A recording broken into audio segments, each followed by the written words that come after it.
Oh yeah, I'm definitely making a revolver deck.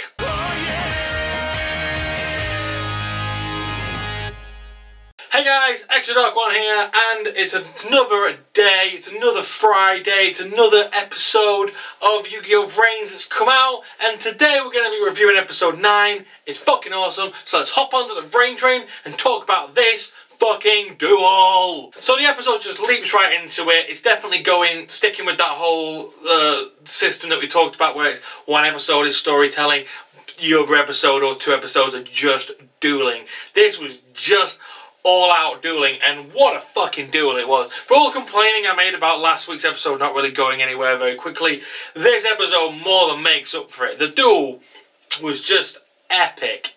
Opic. I'm going to say opic to the highest degree. Revolver, fucking hell, right. He starts off. So Revolver starts his duel. And I just want to talk about, before I actually get into the duel, there's some interesting little bit of dialogue between Playmaker and Revolver, and I'll get more on in the theory section, but the way he talks does not suggest he is the villain. He's kind of talking about, oh yeah, I don't really give a shit who you are, I don't care if you're, I don't give a shit, I couldn't care, mate. You know, my own goal, the goal of the Knights of the Night is to capture the Ignis, and they were like, well, okay, and he's like, yeah, Ignis is going to destroy the world, and because you're helping him, you're already guilty, mate. That's interesting wording that. He goes, you're guilty. He even says, sorry, but you have to go. Because you're helping him, you have to go. But he says, sorry. I'm going to talk about all that in the theory section, because it's very interesting wording for someone who's going to be the villain. So yeah, quite interesting indeed. But anyway, the duel starts off. Revolver plays a Dragonold something. It's a spell card, continuous spell card. Up to twice per turn, he can summon a token, a dragon, like a little dragon token, and for every token he summons, his opponent gets to summon one at the end phase of the turn. It's for what it looks like. He basically summons those tokens, and straight away, boom! First turn gets Cracking Dragon out. That is definitely his sort of go-to. That is his blue eyes, essentially. It's his go-to monster. Another reason why I think he's obviously the rival, because he's got a dragon with 3,000 attacks. And if I know anything about Yu-Gi-Oh! Is the rival always seems to have a dragon with 3,000 attack, or a monster with 3,000 attack. So he drops down those moves. Playmaker then takes his move, does his old fucking 1, 2, 3 link summonings up. 3 link summons in a row. Everyone's like, oh, he's fucking doing that again. I'm wondering if that's going to become a theme for Playmaker, because he seems to do it every duel. He does like 3 link summons in a single turn. He gets out his, I'm going to say his first ace monster, Decoder Talker. So what else I want to quickly talk about is, just like Yusei had Junk Warrior as his first ace monster, it also had 2,300 attack. He then got Stardust Dragon, which was, you know, his 2,500 attack point monster. One consistency with Yu-Gi-Oh! With, as we said, the rivals always have a monster with 3,000 attack points.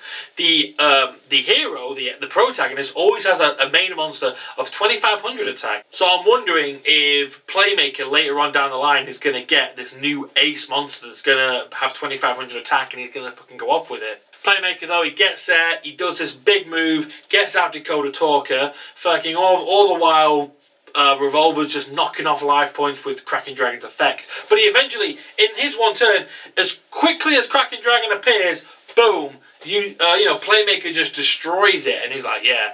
And Ignis is getting a bit too cocky, and he also like goes, he's gonna lose spirit, he's gonna lose his spirit, and Playmaker's like, no, he's actually got a lot of resolve. Actually, he's got way more battle resolve than Go and Blue Angel. And then Ignis mentions, oh yeah, you've got that dual sense, haven't you? You know, where you can sense the network or whatever. When did you first get that? And we get a brief flash of him as a child, and he goes, that's not important right now. So we didn't get some big backstory for a duel, which again I'm really happy about. It's like they went, boom, okay, he's a child. Something happened when he was a kid and he had this ability, but we'll talk about that later. That's for later, and I love that. I love that they didn't. I like that they didn't break the flow of the duel to tell this story about how Yusuke has this sense. I'm so glad they didn't break the flow of the episode of the duel for that. Anyway, goes back to fucking Revolver's turn, And Revolver's like, cheers mate, you've just cleared my field up, really appreciate it. Revolver doesn't give a shit. That's one thing I love about him. Revolver's like, thanks for getting rid of him, you've cleared my field for me. I needed that. I needed that guy gone. Revolver then summons 2 new dragons, a Gateway Dragon I think one was called, and it can special summon it when there's a link monster on his opponent's side of the field. And it lets him another one, Sniffer Dragon I think it was called. I might be wrong about that. But that card lets him get another Sniffer Dragon, he summons that. He then summons a Link 2 monster. I forget the name of it, but it was awesome. And that's when we get the big reveal. When he goes, I wonder what... It's the opening line. It's when he goes, I wonder what power I'll get. Like, he basically goes, I wonder what I'll get this time. That right there, I remember watching it, I was going... Fuck off, no way.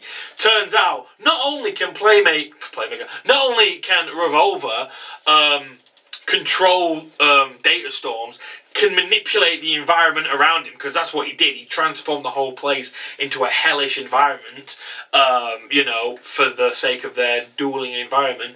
But he not only can he control the data storms, he can use Storm Access like fucking Ignis. It kind of makes sense because he took Ignis's program and he's using a lot of it. He's using Ignis's abilities because the Storm Access is Ignis's ability that he's given to Playmaker.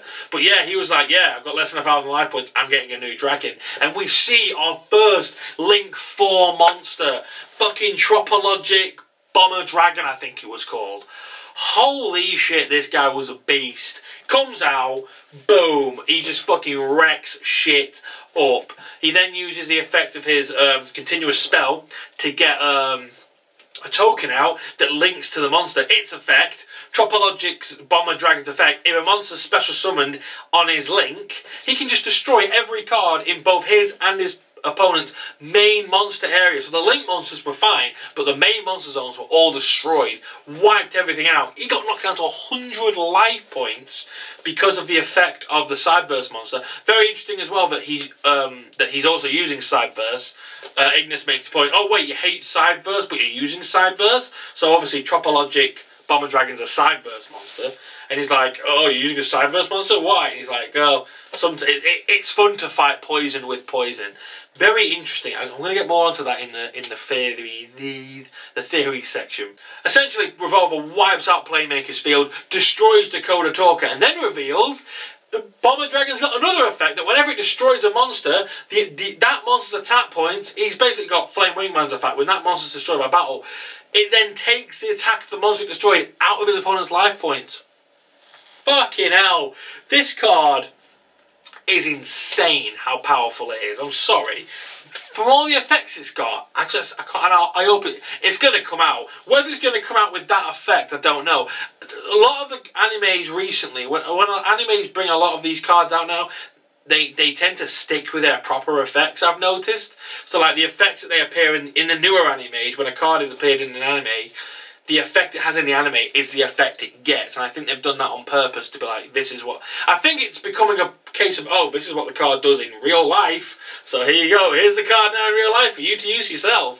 The episode ends with the attack imminent. Everyone's like freezing, going, holy shit, what the fuck is going on? Ghost Girl's been watching this whole time. Emma, she's been following them. She's been like watching. Yusuke's mate's been watching on her cameras. He hacked their Soul Technologies cameras, which means that she's using Soul Technology cameras. He's watching the whole thing. The attack's about to happen. Imminent. Boom, boom, boom. All freeze frames. All dramatic. All of that. And then title screen. Ah! Bastards! This episode was hot from start to finish. The flow was so good. Again, I'm so glad they didn't fuck about with the Yusuke telling us about how he got the dual sense thing. I'm glad that didn't ruin the flow of the episode. And even though it was technically like what, 3-4 turns, they was so good. It was good watching, going, fucking hell, look at that shit going on. It's awesome. But yeah, I was blown away by this episode. It was fantastic. Now, obviously, Playmaker's not gonna. This isn't gonna beat Playmaker because he still has that face down card that he set during his turn. That's obviously gonna do something like negate effect damage or something like that. It's gonna do something along those lines, and the duel's gonna carry on for a bit. But all in all, totally good episode. If I'd waited 2 weeks for this episode, totally worth it. I'd have said that was worth the wait because that was awesome. Absolutely fantastic. Revolver's fucking badass. I can't wait to see more of Revolver because he's so good. Doesn't give a shit at all. Overall, that is a fantastic, fantastic duel. Great episode. Now it's time for the theories.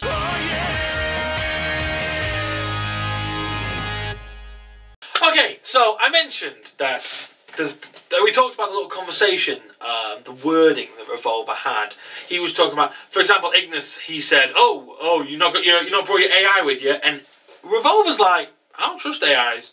AIs are evil." He's like, "AI's evil. This whole fictional world is bullshit. We all, he's basically, it's interesting that he might be the most in touch person with his humanity because he's like, everyone's so reliant. Oh, we think this is so great, this whole virtual world, but it's all fake. We worship this. We think it's amazing, but it's fake. It's fucking fake." And he's like, Ignis is going to destroy everything. He's going to destroy everything. And as long as you're helping him, Playmaker, you're guilty. Now that's interesting. Guilty. Now, for him to say that Playmaker is guilty implies that, he thinks that Ignis is in the wrong. You're doing something wrong and you're helping him, so you're just as guilty for helping him out. It's so curious as to what that could mean. And don't forget, Ignis has lost most of his memory, so he might not realise what he is. The turnabout could be that Ignis could technically be the bad guy. Ignis could have been designed by Soul Technology. This is a theory. Ignis, I think, was designed by Soul Technologies, and he was like the villain. And Cyberverse is something that Soul Technology created. And the Knights of Hanoi are like, no, we cannot allow them to do what they're going to do. Like I said in last week's show, I think the Soul Technology designed the AIs and designed Ignis and all that, and the Knights of Hanoi are like, no, we've got to stop this shit, because it's going wrong. It's not right. And charge in. And I think they might be they might be doing the right thing, but in the wrong way. Like they might just be going the wrong way about it, or they just don't see it properly. But the wording of Revolver's wording, guilty. He even says, "I'm sorry, but you have to go." Why would he apologize? If he was evil, if he was just a villain, he would have no reason to apologize to Playmaker. He's like, "I'm sorry, Playmaker, you have to go. You're just a nuisance. You're helping Ignis. Ignis is gonna, the way he's talking about Ignis being this destroyer, if Ignis gets to continue on existing, it's gonna be bad for everyone." Which makes me think that he sees a picture that no one else is really seeing. And it's fascinating I want to know more about it. Because I know in my heart of hearts that there's so much more to Revolver than what we're thinking is going on. I also decided to watch the intro a bit more closely. And if you notice, in the intro we see 4 distinct lights. We see a red, a yellow, a blue and a green, and they turn into like birds. Birds seem to be a theme here, because at the end of the intro sequence, you see a bird and it's flapping up and everything. And again, going back to what I said a few episodes back, you see Playmaker and Revolver and Blue Angel, which makes me think that Revolver's going to join their team. They're going to become one unit and they're going to fight. They're going to join forces to stop this greater evil, and that's what I genuinely think. And this episode just helped prove that Revolver's not doing this for evil. There's something more going on that we just don't know yet. And the evidence is all there, I can't wait to see more. And I'm interested in if the lights do represent anything. We'll just have to wait and find out. Overall, guys, this episode was fantastic. Totally worth the wait. It was a great duel. I can't wait to see the outcome. I don't think this Playmaker's he's gonna find a way out of this, and we're gonna see the end of the duel. There's no guarantee he's gonna he's gonna win the duel, though. I think there's a good chance Revolver might win and, be a bit of a surprise. But then again, how's he gonna, I don't know. He probably won't because of what's on stake. He probably will lose, but it's gonna be interesting to see how that all plays out. Overall, guys, it was totally worth the wait. It's a fantastic episode. If you haven't watched it yet, you shouldn't have watched this video beforehand. But, don't suppose I've spoiled anything, but yeah, you should have watched it by now, regardless. But awesome. Definitely awesome. Can't wait. I give it, this is one of the best episodes so far, I think, and I can't wait to see the conclusion. Anyway, guys, that's all we've got time for today. Thanks for joining, and I'll see you next week when we find out if Playmaker's lost or what or not. But he's not lost, but we'll find out. Anyway, join us next time, guys. Bye-bye.